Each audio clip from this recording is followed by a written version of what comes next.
Big Brother VIP Kosova 4, po vijon, por jo me një lloj drame që të përfshi të gjithë audiencën. Deri më tani ajo që po shkakton më shumë situata është Benita, e cila mendon se ne po shkulim flokët dhe po e komentojmë dhe po ma gjepsemi nga loja e saj për të bërë një pol treshës me Toni dhe Klodin, që në të gjitha komentet, në të gjitha reagimet, apo dhe në të gjitha ato çfarë ne po shikojmë dhe po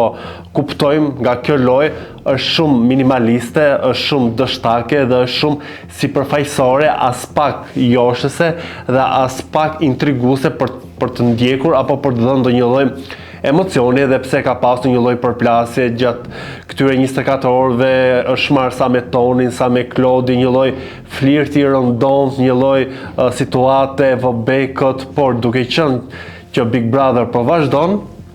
unë po pyes popullin se po shikojnë se deri më tani asnjë banor nuk i ka të gjithë atë shkëlqimin apo premisat për të qenë fitues, edhe pse jemi në javën e tretë të Big Brother, por sidoqoftë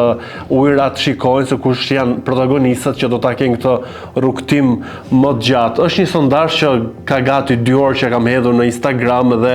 me shumicë votave, pra 50% të votimeve deri më tani pëlqejnë dhe që ka nuancat për që një fitues, edhe pse rrugtimi është shumë i gjatë deri në finalen e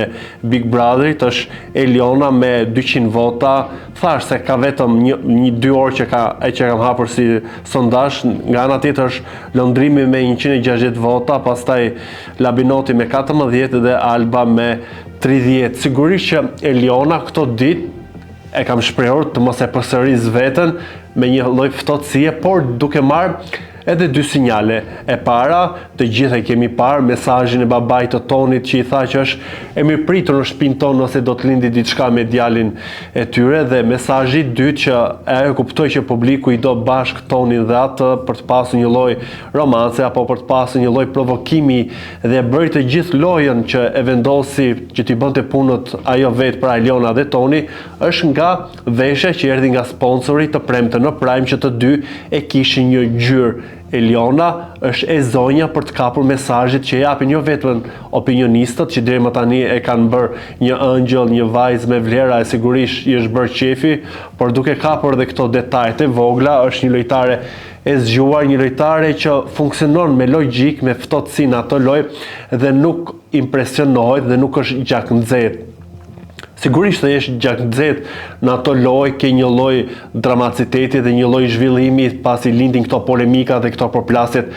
e forta. E duke qenë tek përplasjet e forta, ajo banore që po prodhon më shumë situata, që po bëhet edhe një lloj viraliteti në rrjetet sociale, është padyshim Fjolla, që nuk ka asnjë lloj veshje, që nuk ka asnjë lloj, le të themi, meraku për parë se si do dali jashtë, është drejt për drejt, flet troç, po ja numëron banorëve, po ju bën pak sa leksion, po ju tregon se ku po gabojnë, po kthehet si një lloj avokati, gjykatësi, një lloj mësuesi, një lloj psikologu në këto ditë të para të qëndrimit të saj. E sa i takon asaj me shkurtet, që për mua një grua 34 vjeçe si shkurta që vetëm të qajtë viktimizohet kur e prekin te familja dhe ta shikoj si një lloj dobësie për ta përdorur në lojë, nuk është shumë e hishme dhe nuk është shumë e këndshme që të shikosh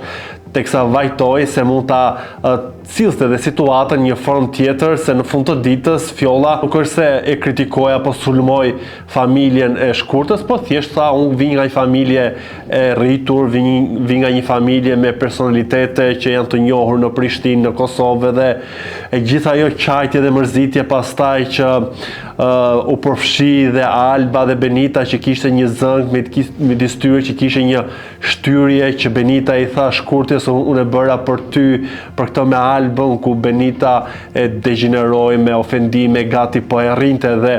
Albën, pra nga një situatë që ishte normale, një lloj bisede, agravoi në një përplasje që mund të kishte edhe një konflikt të egër. Sigurisht që Benita nuk po mbahet, kujtojnë që do të jetë mbretëresha e Prime-it që do të jetë nesër, sigurisht që do të jetë gjitha situatat që ajo ka pasur do të trajtohen dhe do të tipen mendimet e opinionistëve, por edhe do të analizohen nga vetë banorët, por e ka kapur një lloj deliri prej budallajt të madhështisë që për mua nuk është se tregon ndonjë gjë tjetër në disbalancë, ku Eliona është më lojtare më e saktë se Benita që është pak më grop se ajo, por sa kaq fjolla po bëhet meme me gjitha reagime, duke nisur nga labi që u shprehun atë hapër zgjalli, duke mbetur tek labi. Ora ajo Serbia çka ka që ende poston fotot me fëmijën e vogël dhe të labit duke thënë family. A është ky një provokim i orkestruar më parë nga labi që e din që zgjon provokime këto lidhjet me serbët, se është shumë protektiv të qenit shqiptar, shumë kritizier ndaj asaj që i bëri Sasës, e ndërkohë nëse ka bërë këtë një lloj planifikimi nga jashtë, tregon që për atë lojë bën gjithçka. Por kjo mbetet për t'u sqaruar dhe për t'u kuptuar nga vetë ai nëse vllai i madh do ta parashtroj si çështje në një nga primet e Big Brotherit. Sa ka nga ana tjetër, ajo që po diskutohet dhe që ka një lloj shtange është që midis Klodit dhe lundrimit gati sa nuk është ajo puthja buz më buz, kanë shkaktuar shumë reagime se kapen, shtrëngohen. Okej, kemi kuptuar që ka një energji të mirë të çunat, por në fund të ditës Klodi mbrëm tregoi që ka pëlqim vetëm për femrat edhe me të qeshur, me të ngjeshur është kjo punë. I dha përgjigje të gjithë aludimeve që mund të hidhen në rrjet, edhe pse ata e përdorin në një farë mënyre se e kanë parë që bëhen viral, janë komplimentuar edhe nga opinionistët dhe e kanë marrë si një mesazh, por në fund të ditës ajo energjia e mirë që edhe ata vetë marrin nga njëri tjetri në atë shtëpi ku ka më së shumti tensione apo dhe 24/7 është shumë të duket dita dhe nata shumë e gjatë, dhe nëse nuk do të kesh këtë lloj raporti, padyshim që mund të duket shtëpia edhe e mërzitshme. Paka shumë kjo ishte edhe Troçmi Redin, duke dashur të di dhe komente dhe mendimet e juaja, por më kryesore mos harroni të bëni subscribe kanalit tonë Koha Jon në YouTube.